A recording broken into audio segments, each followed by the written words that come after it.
Halo semuanya, selamat datang kembali di Menyelami Lebih Dalam Setiap Hari.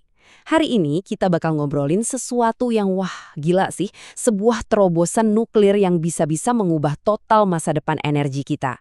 Penasaran kan? Oke, kita langsung aja ya. Jadi, ada sebuah reaktor nuklir di India yang baru aja mencapai kritisitas. Dengar kata kritis sama nuklir barengan, kedengarannya ngeri banget ya, kayak mau meledak gitu. Eits, tapi tunggu dulu. Justru ini sebaliknya loh. Ini tuh kabar super baik buat planet kita. Ini adalah sebuah kesuksesan besar dan jadi kunci buat ngebuka jenis energi yang benar-benar baru. Keren banget kan?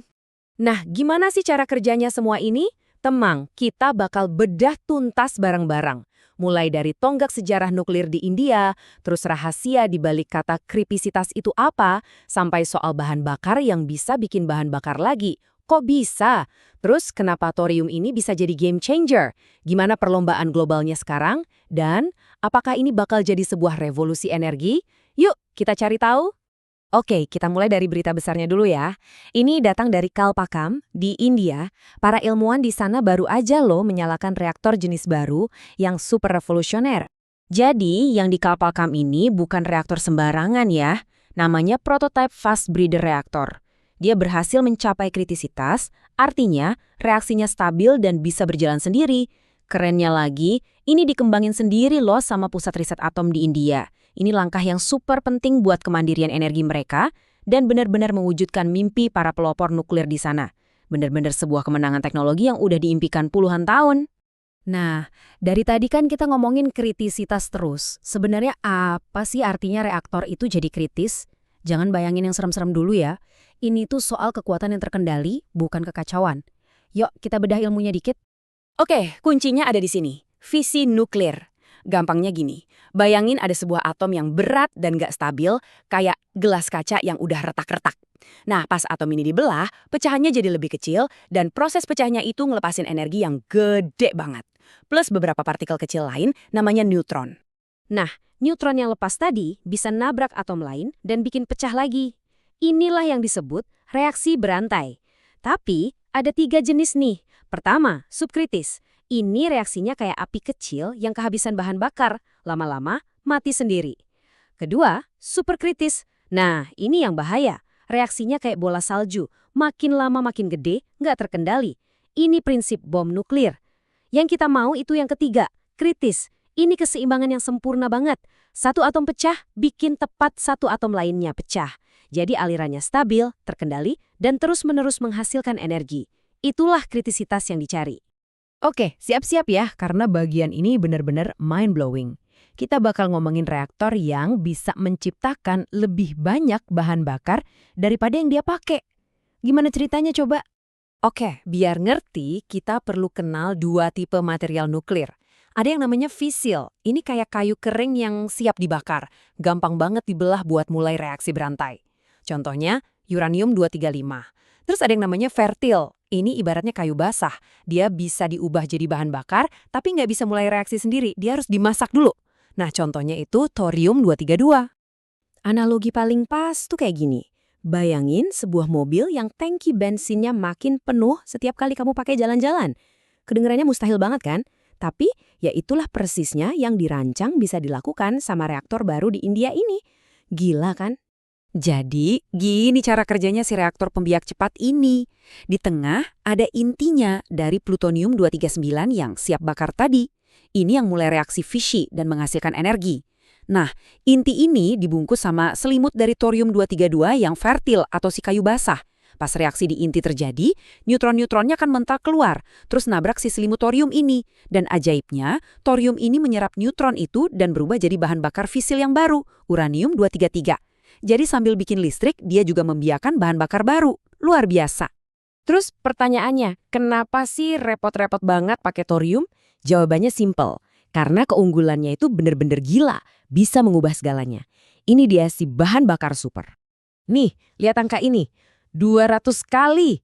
Yap, kita bisa dapat energi 200 kali lebih banyak dari thorium. Dengan jumlah yang sama dibandingkan uranium biasa. 200 kali. Kebayang nggak efisiensinya? Coba deh dengerin perbandingan ini.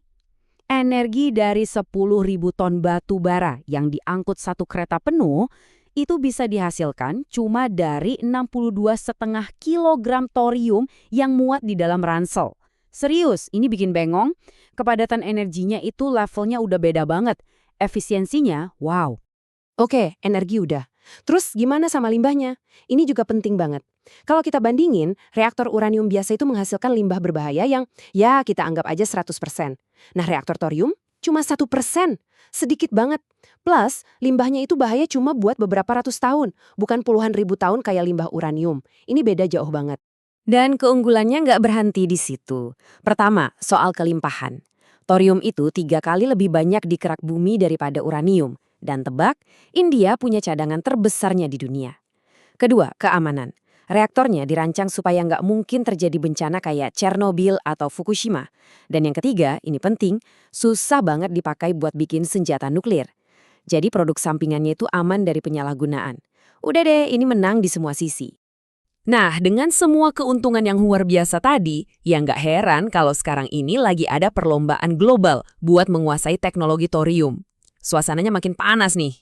Tapi, kalian tahu nggak? Ide ini sebenarnya nggak baru-baru amat.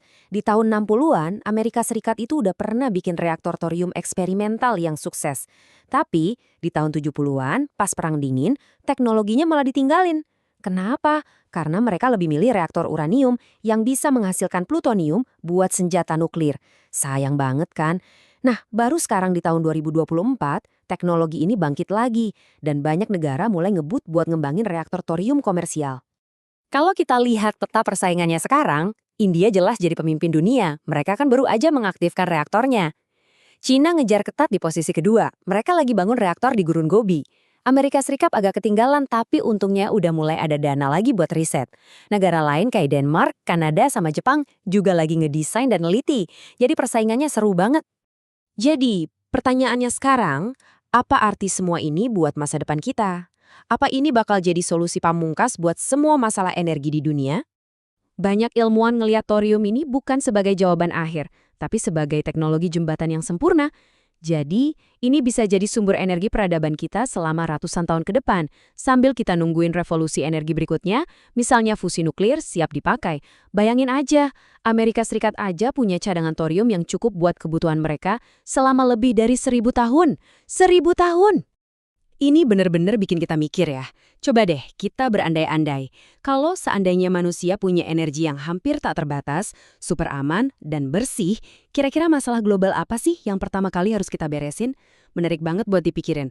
Klik tombol like kalau kalian suka bahasan kali ini, jangan lupa share ke teman-teman, dan subscribe biar nggak ketinggalan. Tulisin pendapat kalian di kolom komentar ya. Sampai ketemu besok di jam yang sama.